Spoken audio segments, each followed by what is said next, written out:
گزشتہ کئی جمعوں سے نبی پاک صلی اللہ علیہ وسلم کے ایک پاک ارشاد کے حوالے سے گفتگو چل رہی ہے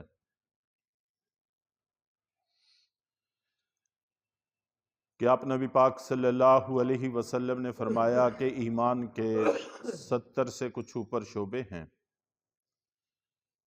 جن میں سے افضل ترین لا الہ الا اللہ کہنا ہے،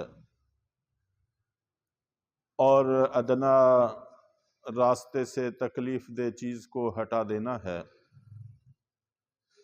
اور پھر آپ نے فرمایا کہ حیا ایمان کا بہت بڑا شعبہ ہے۔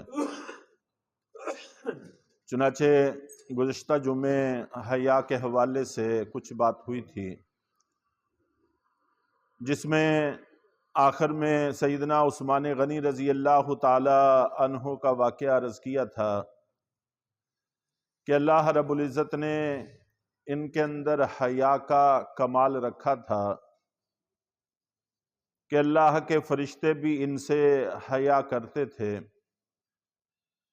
نبی پاک صلی اللہ علیہ وسلم کے ہاں یہ آئے تو اللہ کے نبی صلی اللہ علیہ وسلم نے بھی اپنے کپڑوں کو درست فرمانے کے بعد پھر ان کو اندر آنے کی اجازت مرحمت فرمائی۔ حضرت سیدہ عائشہ صدیقہ رضی اللہ تعالی عنہا نے پوچھا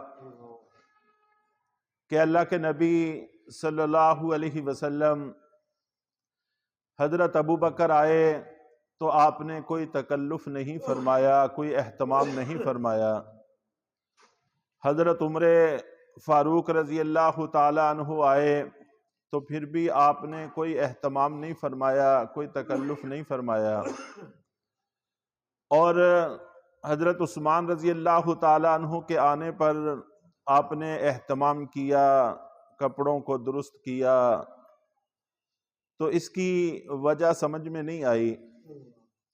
تو اللہ کے نبی صلی اللہ علیہ وسلم نے ایک بات ارشاد فرمائی، اس حوالے سے تھوڑی سی بات کر کے پھر انشاءاللہ اپنے موضوع پر گفتگو کرتے ہیں۔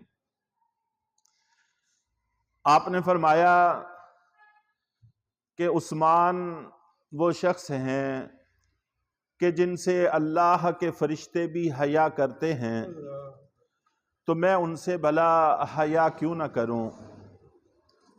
یعنی ان کے اندر حیا کا کمال پایا جاتا ہے، بہت حیا والے آدمی ہیں۔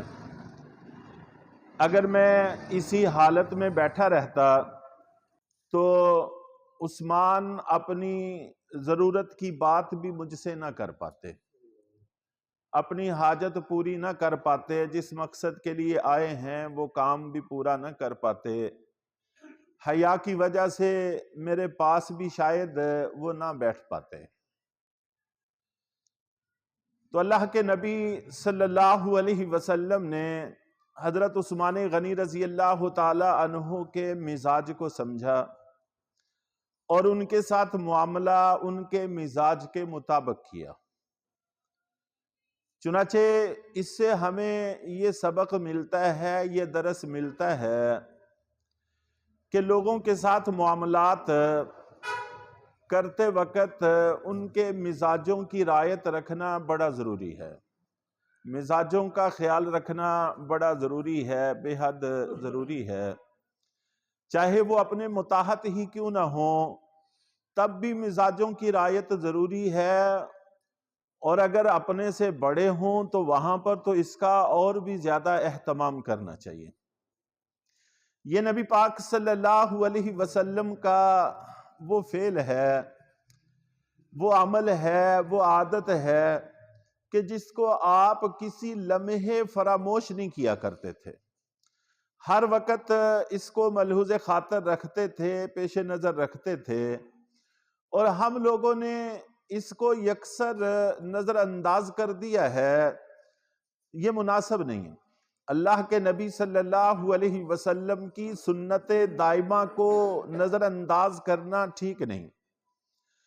چنانچہ پیارے نبی صلی اللہ علیہ وسلم اس حد تک مزاجوں کی رعایت رکھتے تھے کہ آپ خواب میں بھی اس کو کبھی فراموش نہیں فرمایا کرتے تھے۔ چنانچہ ایک واقعہ حدیث کی کتابوں میں منقول ہے، اللہ کے نبی صلی اللہ علیہ وسلم کی عادت مبارکہ تھی کہ فجر کی نماز کے بعد صحابہ کرام کی طرف متوجہ ہو کر بیٹھ جاتے۔ اگر خود کوئی خواب دیکھا ہوتا تو اس خواب کا تذکرہ فرماتے اور اس کی تعبیر ارشاد فرماتے۔ اگر صحابہ کرام نے کوئی خواب دیکھا ہوتا تو صحابہ کرام سے خواب سنتے اور پھر اس کی تعبیر ارشاد فرماتے۔ یہ نبی پاک صلی اللہ علیہ وسلم کا معمول تھا۔ تو ایک دفعہ آپ نے اپنا خواب بیان کیا کہ رات میرے پاس اللہ کے بھیجے ہوئے فرشتے آئے اور میں ان کے ساتھ چلا گیا، وہاں پر جنت کی، آخرت کے بہت سارے معاملات کی صحت کی۔ چنانچہ جنت کو دیکھتے ہوئے میں نے دیکھا کہ ایک بڑا خوبصورت محل ہے،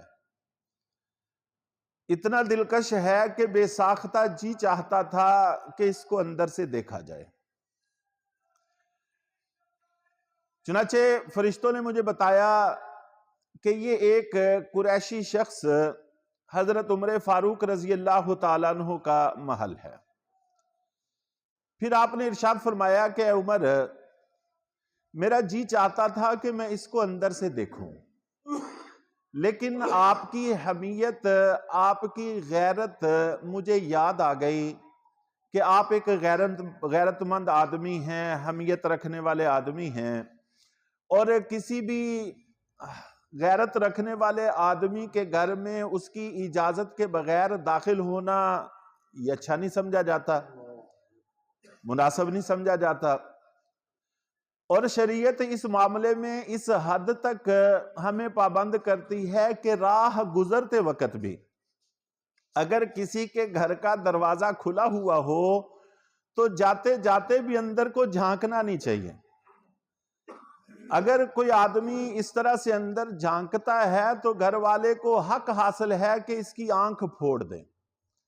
اگرچہ قانون کو اپنے ہاتھ میں لینا درست اور مناسب نہیں ہے، لیکن اللہ کے نبی صلی اللہ علیہ وسلم کا یہ فرما دینا ہی کتنی بڑی ناراضگی کو واضح کرتا ہے۔ تو کسی کے گھر میں چلتے چلتے بھی نظر ڈالنا مناسب نہیں ہوتا، چاہے جائے کہ انسان بغیر اجازت کے اندر ہی چلا جائے۔ اور علماء نے یہ بھی لکھا ہے کہ ضروری نہیں ہے کہ وہ ایسا گھر ہو جس میں خواتین رہتی ہوں، ضروری نہیں ہے، بلکہ اگر مرد بھی رہتے ہوں اس گھر میں بھی ان کی اجازت کے بغیر داخل ہونا، نظر ڈالنا جائز نہیں ہے۔ کسی وقت بندہ کسی حال میں ہوتا ہے، کسی وقت کسی حال میں ہوتا ہے، کسی وقت وہ چاہتا ہے کہ مجھے اس حال میں کوئی نہ دیکھے، تو اس لیے اس کے گھر میں نظر ڈالنا، اس کو ایسی حالت میں دیکھنا کہ وہ نہیں پسند کرتا کہ مجھے اس حالت میں دیکھا جائے، تو نہیں دیکھنا چاہیے۔ تو جس شریعت نے اس باریکی کے ساتھ لوگوں کی عزتوں اور غیرتوں کا تحفظ کیا ہو، وہاں پر کسی کے گھر میں اس کی اجازت کے بغیر داخل ہونا یہ کسی طور پر بھی درست اور مناسب نہیں۔ تو نبی پاک صلی اللہ علیہ وسلم نے فرمایا کہ اے عمر، تمہاری غیرت مجھے یاد آ گئی، اس لیے پھر میں اس محل میں داخل نہیں ہوا۔ تو اللہ کے نبی صلی اللہ علیہ وسلم کا یہ ارشاد سننے کے بعد حضرت عمر رضی اللہ تعالیٰ عنہ رونے لگے اور عرض کیا کہ اللہ کے رسول، بلا کیا میں آپ سے بھی غیرت کھاؤں گا؟ آپ کا تو کسی کے گھر میں آ جانا، قدم رکھ دینا، یہ برکات کو کھینچنے والی چیز ہے اور بڑے خوش نصیبی کے ساتھ حاصل ہونے والی چیز ہے، تو آپ سے بھی بھلا میں کوئی غیرت کھاتا۔ وہ حضرت عمر رضی اللہ تعالیٰ عنہ کی وفات تھی اور ان کی قربانیوں کا مزاج تھا کہ وہ سب کچھ آپ پر قربان کر دینے میں اپنی سعادت سمجھتے تھے، وہ ان کا معاملہ تھا۔ لیکن اللہ کے نبی صلی اللہ علیہ وسلم نے خواب میں بھی ان کے مزاج کو ملحوظ خاطر رکھا اور رعایت رکھی، اور اس گھر میں داخل نہیں ہوئے، باوجود اس کے کہ جی چاہتا تھا کہ میں اس میں داخل ہوں۔ تو مزاجوں کی رعایت رکھنا، مزاجوں کا خیال رکھنا، یہ وہ وصف ہے، وہ سنت ہے کہ اللہ کے نبی صلی اللہ علیہ وسلم خواب میں بھی اس کو نظر انداز نہیں فرمایا کرتے تھے۔ تو حضرت عثمان غنی رضی اللہ تعالی عنہ کی حیا کا آپ نے پاس رکھا، اور حضرت عمر رضی اللہ تعالی عنہ کی غیرت کا آپ نے پاس رکھا۔ تو ہمیں بھی چاہیے کہ آپس میں جب ایک دوسرے سے معاملات کریں تو ایک دوسرے کے مزاج کی رعایت رکھا کریں، ایک دوسرے کے مزاج کا خیال رکھا کریں، اس سے بہت سارے مسائل ہمارے حل ہو جاتے ہیں۔ تو بہرحال بات یہ چل رہی تھی کہ اللہ کے نبی صلی اللہ علیہ وسلم نے ارشاد فرمایا کہ حیا ایمان کا بہت بڑا شعبہ ہے، چنانچہ حیا کو اپنانا بڑا ضروری ہے۔ اور میں نے یہ بھی عرض کیا تھا کہ یہ صرف خواتین کا وصف نہیں ہے، بلکہ مردوں کے اندر بھی ہونا چاہیے۔ کوئی بھی کام کرنے سے پہلے اگر اللہ دیکھ رہے ہیں، اور یقیناً دیکھ رہے ہیں، تو اللہ سے ہمیں حیا ہونا چاہیے۔ فرشتے دیکھ رہے ہیں، ان سے بھی حیا ہونا چاہیے، اور عام انسانوں سے بھی حیا ہونا چاہیے۔ اور قرب قیامت کی علامات میں سے ہے کہ حیا بالکل اٹھ جائے گی، اور ہم بڑی تیزی کے ساتھ اس طرف بڑھ رہے ہیں۔ اس لیے کوشش کرنی چاہیے کہ ہمارے اندر یہ وصف باقی رہے۔ اور واقعات صحابہ کرام کے بہت سارے ہیں۔ ایک صحابیہ کا واقعہ بڑا معروف اور مشہور ہے کہ ایک جہاد میں ان کا بیٹا شہید ہو گیا، اور بیٹے کی شہادت، بیٹے کا دنیا سے اٹھ جانا، جدا ہو جانا یقیناً صدمے کی چیز ہے۔ تو اس لیے خاتون کو جب اطلاع ملی، ان کو بھی صدمہ محسوس ہوا۔ اور صحابہ کرام کی عادت یہ تھی کہ جب بھی کوئی مسئلہ پیش آتا، کوئی نئی بات پیش آتی، کوئی پریشانی کی بات پیش آتی، تو اللہ کے نبی صلی اللہ علیہ وسلم کے پاس جایا کرتے تھے۔ اور یہ میں اکثر کہتا رہتا ہوں کہ یہ صحابہ کرام کا بڑا ہی عمدہ وصف تھا۔ اس لیے ہمیں بھی چاہیے کہ ہم بھی اپنے معاملات کو اپنے مذہبی رہنماؤں کے پاس لے کر جائیں۔ اس سے کافی ساری دشواریوں اور پریشانیوں سے نجات مل جاتی ہے۔ تو اپنے معاملات کو ان کے پاس لے کر جانا چاہیے۔ ہم عام طور پر ان کے پاس اس وقت جاتے ہیں جب ہمارے پاس کوئی چارہ نہیں بچتا، کوئی راستہ نہیں بچتا، سب کچھ ہاتھ سے گنوا بیٹھتے ہیں، تو پھر ہمیں سوچتا ہے کہ اب ان سے بھی پوچھ کر دیکھ لینا چاہیے کہ یہ کیا کہتے ہیں، یہ درست نہیں۔ چنانچہ ان کو اطلاع ملی، وہ گھر سے اٹھیں اور اپنے جسم کو ایک چادر سے اچھی طرح سے لپیٹا، اور اللہ کے نبی صلی اللہ علیہ وسلم کی طرف چل نکلیں۔ راستے میں ان کے کوئی عزیز جاننے والے دوسرے صحابی ملے، انہوں نے پہچان لیا۔ انہوں نے کہا کہ آپ کا بیٹا شہید ہوا ہے، اور آپ کس طرح سے چادر میں لپٹ کر پردے میں جا رہی ہیں، ایسے میں تو کوئی ہوش بھی باقی نہیں رہتا۔ اور ہم دیکھتے ہیں ہمارے ہاں غمیوں میں، خوشیوں میں یہی کچھ ہو رہا ہے۔ نہ ہمیں خوشیوں میں کچھ یاد رہتا ہے، نہ ہمیں غمیوں میں کچھ یاد رہتا ہے۔ اچھے خاصے پردہ دار دیندار لوگ بھی خوشیوں اور غمیوں کے موقعوں پر اپنے پردوں کو اتار پھینکتے ہیں۔ تو یہ صحابیہ ایسی خاتون ہیں کہ اتنا بڑا صدمہ اور پھر بھی اپنے جسم کو پورے طور پر لپیٹ کر گھر سے نکلی ہیں۔ تو ان کو تعجب ہوا، انہوں نے تذکرہ کیا، تو خاتون نے بڑا خوبصورت جواب دیا۔ انہوں نے فرمایا کہ میرا بیٹا شہید ہوا ہے، میری غیرت میرے ہاتھ سے ابھی نہیں گئی۔ ایک نقصان تو ہوا کہ میرا بیٹا میرے ہاتھ سے چلا گیا، اب تمہارا کیا خیال ہے کہ اب میں حیا کو بھی اپنے ہاتھ سے جاتا کروں، چلتا کروں؟ تو اس لیے ہمیں غمیوں، خوشیوں اور عام حالات میں اس چیز کا خیال رکھنا چاہیے کہ ہماری حیا یہ برقرار رہے، اور اس کے اندر کوئی کمی واقع نہ ہو، کوئی فرق نہ آئے۔ بلکہ دینی معاملات میں جگہ جگہ پر اس کی ہمیں تعلیمات ہیں، اور جب اس قسم کی احادیث کو پڑھتے ہیں تو تعجب ہوتا ہے کہ کیسی شریعت نے باریک بینی کے ساتھ ہمیں ہدایات دی ہیں اور کن کن چیزوں کا خیال رکھا ہے۔ چنانچہ مردوں کے لیے حکم یہ ہے کہ صف اول میں آنے کی کوشش کریں، اور اللہ کے نبی صلی اللہ علیہ وسلم نے فرمایا کہ مردوں کے لیے سب سے بہتر صف صف اول ہے، اور سب سے شر والی صف آخری صف ہے۔ تو اول صف خیروں سے بھری ہوئی ہے اور آخری صف شر والی ہے۔ شر کا مطلب یہ نہیں ہے کہ خدا نہ خواستہ کوئی گناہ ہو رہا ہے تو خیر سے محروم ہو جانا، یہ بھی تو بہت بڑی شر کی چیز ہے۔ تو مردوں کے لیے ترغیب دینے کے طور پر آپ نے فرمایا کہ ان کے لیے بہترین صف اول ہے اور بری صف آخری ہے۔ اور اس وقت خواتین مسجد میں آتی تھیں، مسجد میں آ کر نماز پڑھتی تھی اللہ کے نبی صلی اللہ علیہ وسلم کے زمانے میں، اور اب بھی اگر کسی وقت مسجد میں خواتین جماعت کے لیے آئیں، نماز کے لیے آئیں، تو ایک ترتیب ہے شریعت کی۔ پہلے مرد حضرات کی صفیں ہوں، اور اس کے بعد پھر بچوں کی صفیں ہوں، اور اس کے بعد اگر وہاں پر علاقے میں خدا نہ خواستہ کوئی خنثی لوگ ہیں تو ان کی صفیں ہوں۔ اور خنثی بھی تین طرح کے ہوتے ہیں۔ کچھ خنثی مردوں کے حکم میں ہوتے ہیں، ان کے سارے احکام مردوں والے ہیں۔ ہمارے ہاں یہ بھی سوجھ بوجھ ختم ہو گئی ہے، ہم سب کو ایک ہی حکم میں سمجھتے ہیں، ایسا نہیں ہے۔ وہ خنثی نہیں ہیں بلکہ وہ مرد ہیں، ان کے احکام مردوں والے ہیں۔ اور کچھ خنثی خواتین میں شامل ہیں، ان کے سارے احکام خواتین والے ہیں۔ اور کچھ خنثی ایسے ہیں کہ جن کے بارے میں یہ فیصلہ کرنا مشکل ہوتا ہے کہ یہ مرد ہیں یا خواتین ہیں۔ ان کا حکم ہے کہ وہ بچوں کے بعد پھر وہ صف بنائیں اور اس کے بعد پھر خواتین صف بنائیں۔ ہمارے ہاں جو خنثی گلیوں میں بازاروں میں آتے ہیں وہ مرد ہوتے ہیں اور گھروں میں اندھا دھند آتے جاتے ہیں، اور ہمارے دیندار خواتین بھی ان سے پردہ نہیں کرتی۔ یہ گناہ ہے، جیسے مردوں سے پردہ نہ کرنا گناہ ہے، یہ بھی مرد ہیں، ان سے بھی پردہ نہ کرنا گناہ ہے۔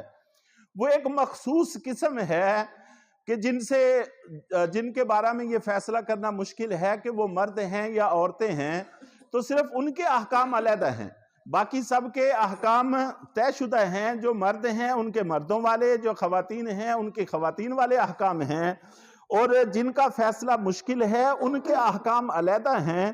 یہ میں ان کی بات کر رہا ہوں۔ تو ان کے بارے میں مسئلہ یہ ہے کہ پھر وہ صف بنائیں، اس کے بعد پھر خواتین بنائیں۔ اور یہ مردوں کے بھی پیچھے، بچوں کے بھی پیچھے اور خنثوں کے بھی پیچھے، اس کے باوجود اللہ کے نبی صلی اللہ علیہ وسلم نے فرمایا کہ خواتین کے لیے سب سے بری صف پہلی صف ہے۔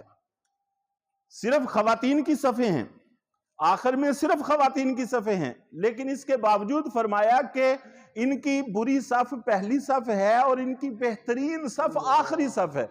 جیسے مردوں کو زیادہ ثواب پہلی صف میں کھڑے ہونے سے ملتا ہے، ان کو زیادہ ثواب آخری صف میں کھڑے ہونے سے ملتا ہے۔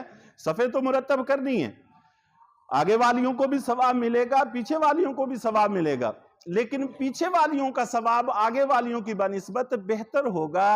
اس حد تک شریعت پردے کا اور ان چیزوں کا لحاظ رکھتی ہے، اور ہم لوگ ان میں بڑی غفلت سے کام لیتے ہیں۔ اور نبی پاک صلی اللہ علیہ وسلم کے زمانے میں خواتین آتی تھیں، اور یہ جو احکامات سارے ہیں یہ اسی دور میں نازل ہوئے ہیں۔ تو آپ نبی پاک صلی اللہ علیہ وسلم کا حکم اس وقت بھی یہی تھا کہ خواتین کی بہترین نماز وہ ہے جو گھر میں ہو۔ مسجد میں آ کر پڑھے گی نماز وہ بھی ہو جائے گی، لیکن بہترین نماز وہ ہے جو گھر میں ہو، اور پھر گھر کے اندر بھی جو صحن کی بنسبت برآمدے کی بنسبت کمرے کی نماز بہتر ہے۔ تو یہ ہماری حیا کو برقرار رکھنے کے لیے اس طرح کے احکامات شریعت نے ہمیں دیے ہیں۔ تو بہرحال اب تک کی گفتگو کا حاصل اور خلاصہ یہی ہے کہ اللہ کے نبی صلی اللہ علیہ وسلم نے ارشاد فرمایا کہ حیا ایمان کا بہت بڑا شعبہ ہے۔ چنانچہ بہت سارے شعبوں میں سے صرف حیا کا تذکرہ کرنا یہ اس کی اہمیت کی طرف اشارہ ہے، اور اہمیت اس کی یہی ہے کہ یہ ہماری زندگی میں ایک رکاوٹ اور ایک بریک یا ایک بریکر کا کام کرتا ہے۔ اور بہت سارے برائیوں سے رکنے کا سبب اور ذریعہ بن جاتا ہے، اور اگر خدا نہ خواستہ یہ نکل جائے تو پھر برائیوں سے بچنا مشکل ہو جاتا ہے، پھر انسان کو کوئی چیز روکنے والی موجود نہیں رہتی۔ اس لیے حیا کے وصف کو اپنے اندر برقرار رکھنے کی کوشش کرنی چاہیے، اور اپنی اولادوں کو بھی ایسا ماحول فراہم کرنے کی کوشش کرنی چاہیے کہ ان کی حیا کا وصف متاثر نہ ہو۔ تو اللہ تعالی ہم سب کو عمل کی توفیق عطا فرمائے۔ انشاءاللہ آئندہ جمعے حیا کے متعلق ایک اہم موضوع اس کا بھی تذکرہ کیا جائے گا، پھر اس موضوع کو سمیٹا جائے گا۔